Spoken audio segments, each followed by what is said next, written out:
कल्पना कीजिए कि आप अपनी गर्लफ्रेंड के साथ बर्फ से ढकी एक खूबसूरत जगह पर छिपे हुए हैं और अचानक उसे पता चलता है कि आप एक पेशेवर कातिल हैं और देखते ही देखते वो आपका अगला निशाना बन जाती है।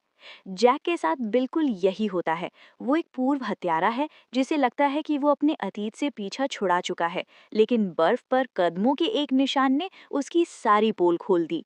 स्वीडन की बर्फ पहाड़ियों में जैक अपनी गर्लफ्रेंड इंग्रिड के साथ वक्त बिता रहा है।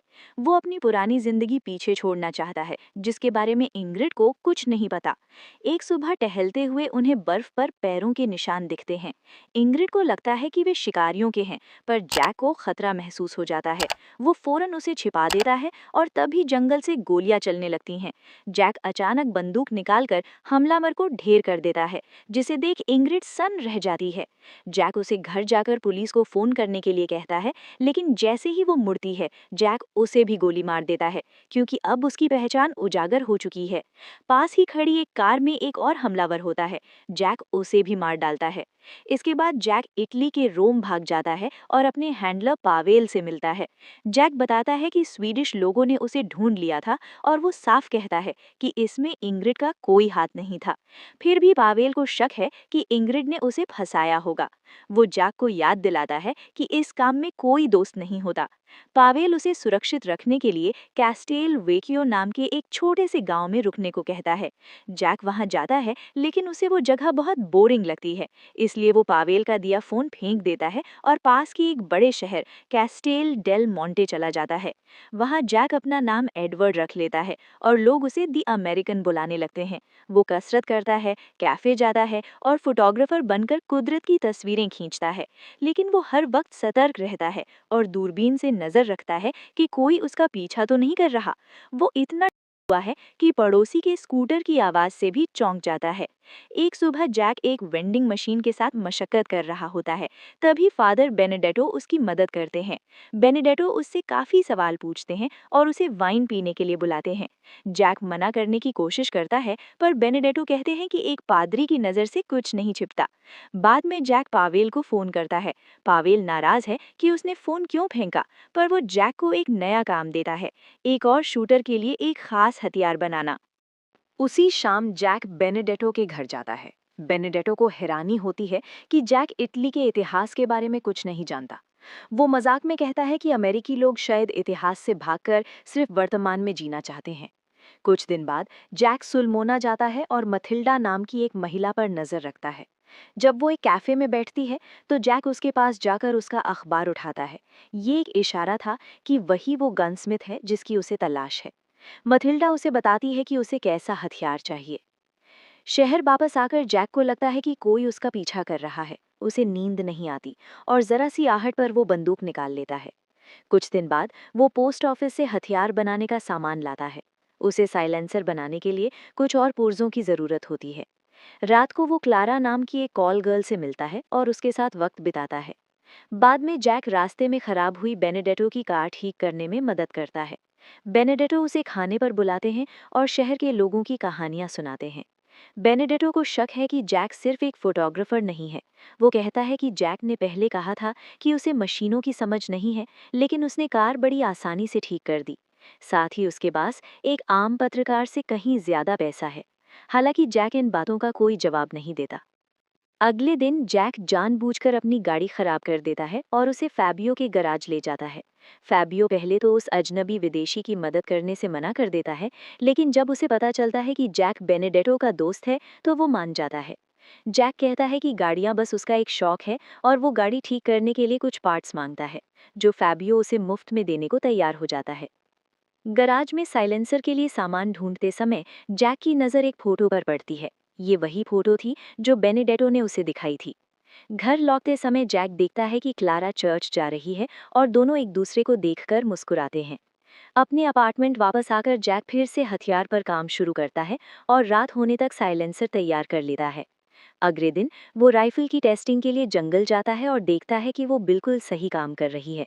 बाद में वो जश्न मनाने के लिए कोठे पर जाता है, लेकिन उस दिन क्लारा वहां नहीं होती, इसलिए वो किसी और लड़की को चुनने के बजाय वहां से चला जाता है। उसी शाम कैफे में जैक देखता है कि वही संदिग्ध आदमी अब भी उस पर नजर रख रहा है। वहाँ का कर्मचारी उसे एक लिफाफा देता है जो कोई उसके लिए छोड़ गया था। अंदर स्वीडन की उन लाशों के बारे में अखबार की कटिंग थी जो जैक ने पीछे छोड़ी थी। घर जाते समय जैक सावधानी बरतते हुए रास्ता बदल लेता है और सोते समय अपनी गन पास ही रखता है। कुछ समय बाद वो मटिल्डे को लेने रेलवे स्टेशन जाता है, जिसने पहचान छिपाने के लिए विग पहनी हुई थी। जैक उसे नदी के पास एक गुप्त जंगली जगह पर ले जाता है, जिसके बारे में उसे यकीन है कि कोई नहीं जानता। लेकिन फिर भी मटिल्डे काम शुरू करने से पहले वहां पैरों या टायरों के निशान चेक करती है। जब उसे तसल्ली हो जाती है तो जैक वहां एक पिकनिक कंबल बिछा देता है, ताकि अगर कभी पुलिस आए तो उसे लगे कि वो बस पिकनिक मना रहे थे। फिर वो उसे अपनी बनाई हुई राइफल दिखाता है। मथिल्डे किसी प्रोफेशनल की तरह उसे जोड़ती है और खास मरकरी वाली गोलियों का ऑर्डर देती है। वो अपना टारगेट साथ लाई थी और आसानी से उस पर निशाना लगा देती है। फिर वो जैक से कहती है कि वो दूर से उसके पास मौजूद फूलों पर गोली चलाए। जैक हैरान होता है कि वो उस पर इतना भरोसा कर रही है और वो बिना डरे मथिल्डे के पास के फूलों पर सटीक निशाना लगाता है। वो साइलेंसर से काफी प्रभावित होती है क्योंकि उसे पता ही नहीं चला कि गोली कहाँ से चली। काम पूरा होने के बाद मथिल्डे कुछ आखिरी बदलाव करने को कहती है और चाहती है कि हथियार अगले महीने की पहली तारीख तक तैयार हो जाए। वो आधी पेमेंट एडवांस में दे देती है। वे खाली कारतूसों को नदी में फेंक देते हैं और जैक घास पर थोड़ी शराब गिरा देता है ताकि पिकनिक वाली बात सच लगे। उसने शराब को उसी तरह ठंडा किया था जैसे वहाँ के स्थानीय लोग पीते हैं। तभी एक तितली मथिल्डे के हाथ पर आकर बैठ जाती है। जैक उस प्रजाति के बारे में कुछ दिलचस्प बातें बताता है, जिससे उसका नाम मिस्टर बटरफ्लाई पड़ जाता है। वो पूछती है कि क्या वो कभी किसी और औरत को यहाँ लाया है, और वो मना कर देता है। उस शाम जैक फिर से क्लारा से मिलने जाता है, जो उसके टैटू की वजह से उसे मिस्टर बटरफ्लाई बुलाती है। क्लारा को महसूस होता है कि जैक किसी बात से परेशान है, लेकिन जैक को उसकी फिक्र दिखावा लगती है और वो कहता है कि उसे उसके साथ नाटक करने की जरूरत नहीं है। वो उसे अच्छे पैसे देता है और जब क्लारा कहती है कि वो बाकी सब लड़कियों से ज्यादा उससे कमाती है, तो जैक बताता है कि वो वहाँ किसी और के पास नहीं जाता। जैक राइफल और गोलियों पर काम जारी रखता है और बीच बीच में कैफे जाता रहता है। एक दोपहर उसकी मुलाकात क्लारा से होती है, जो अपनी सहेली के साथ फिल्म देखने जा रही थी। वे थोड़ी बात करते हैं और क्लारा बताती है कि वो बुधवार को फ्री है। जैक कहता है कि वे अपनी पुरानी जगह पर मिलेंगे। क्लारा उसे सहेली के सामने उस जगह का नाम लेने पर मजबूर करती है और जब जैक कोठे का जिक्र नहीं कर पाता तो क्लारा मौका देखकर उसे रेस्टोरेंट में मिलने को कहती है। उनके जाने के बाद जैक अखबार पढ़ता है और कॉल गर्ल्स के कत्ल की खबरें देखकर परेशान हो जाता है। बाद में रात को घर लौटते समय उसे एहसास होता है कि वो आदमी अब सिर्फ देख नहीं रहा, बल्कि उसका पीछा कर रहा है। जैक एक गली में मुड़ता है, आहट ना हो इसलिए अपने जूते उतारकर गन तानकर उस आदमी के गुजरने का इंतजार करता है। वो उसे मारना चाहता है, लेकिन तभी उसके पड़ोसी के जोरदार स्कूटर की आवाज से सारा खेल बिगड़ जाता है और वो आदमी सतर्क हो जाता है। कातिल तुरंत स्कूटर चलाने वाले को गोली मार देता है और अपनी कार में तेजी से निकल जाता है। इसलिए जैक लाश से चाबियां उठाता है और उसका पीछा करने के लिए स्कूटर ले लेता है। शहर के बीचों बीच पीछा करने का एक तनावपूर्ण सिलसिला चलता है, जहां जैक बार बार उसे मारने की कोशिश करता है लेकिन नाकाम रहता है। आखिरकार खुली सड़क पर जैक एक टायर पर गोली चलाने में कामयाब हो जाता है और कार का एक्सीडेंट हो जाता है। वो पास जाता है, आदमी से हथियार छीनता है और उसे करीब से मार देता है। इसके बाद जैक पावेल को फोन करता है और बताता है कि स्वीडन वालों ने उसे फिर से ढूंढ लिया है, लेकिन पावेल उसे वहीं रुककर काम पूरा करने के लिए कहता है। जब जैक ये जानना चाहता है कि वे उसे बार बार कैसे ढूंढ लेते हैं, तो पावेल बेरुखी से कहता है कि जैक अब पहले जैसा माहिर नहीं रहा। उस रात इंग्रिड को मारने का पछतावा जैक को सोने नहीं देता। सूरज उगने से पहले वो टहलने निकलता है और उसकी मुलाकात बेनेडेटो से होती है, जिन्हें भगवान का शुक्रिया अदा करने और गुनहगारों के लिए दुआ करने के लिए सुबह जल्दी टहलना पसंद है। जैक कहता है कि सभी इंसान गुनहगार हैं और बेनेडिटो जवाब देते हैं कि जो लोग शांति की तलाश करते हैं वे अक्सर अपने अतीत के भारी पाप साथ लेकर चलते हैं, और जैक ने साफ तौर पर बहुत पाप किए हैं।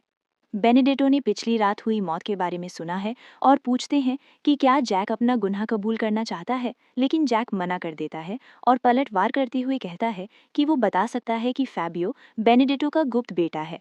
बेनेडिटो मानते हैं कि उन्होंने बहुत पहले एक गलती की थी, लेकिन कम से कम उनकी जीवन में कोई तो है, जैक की तरह नहीं। उस शाम जैक रेस्तरां में क्लारा से मिलता है। वो इस बात से प्रभावित होता है कि क्लारा वेटर का डटकर सामना करती है जब वो क्लारा के बजाय जैक से ऑर्डर लेने की कोशिश करता है, सिर्फ इसलिए क्योंकि वो एक औरत है। जब पास से एक फूल बेचने वाला गुजरता है तो जैक उसके लिए एक फूल खरीदता है। क्लारा विरोध करती है क्योंकि फूल बेचने वाले को लगता है कि वे एक जोड़ा है, लेकिन जब जैक जिद करता है तो वो इसे एक अच्छे संकेत के रूप में लेती है। वो समझ सकती है कि जैक को छुपा रहा है, लेकिन जब वो कहता है कि वो शादीशुदा नहीं है तो फिलहाल उसके लिए इतना ही काफ़ी है। डिनर के बाद वे क्लारा के अपार्टमेंट जाते हैं और रात साथ बिताते हैं। अगली सुबह जब क्लारा नहा रही होती है, जैक थोड़ी छानबीन करता है और उसके पर्स के अंदर एक बंदूक देकर परेशान हो जाता है। बाद में उस दिन वो हथियार का काम पूरा करता है, फिर राइफल को छिपाने के लिए एक सूटकेस और ऑफिस का कुछ सामान खरीदता है। काम लगभग पूरा होने पर वो ये देखने के लिए शहर में क्लारा का पीछा करता है कि कहीं वो कोई जासूस तो नहीं। वो उसे कुछ आदमियों से मिलते हुए देखता है, लेकिन समझ नहीं पाता कि वे सिर्फ ग्राहक हैं या कुछ और खतरनाक। अगले दिन जैक पावेल को फोन करता है और सामान पहुंचाने से पहले 2 दिन और मांगता है, और पावेल मान जाता है। उस दोपहर जैक क्लारा को पिकनिक के लिए अपनी गुप्त जंगली जगह पर ले जाता है।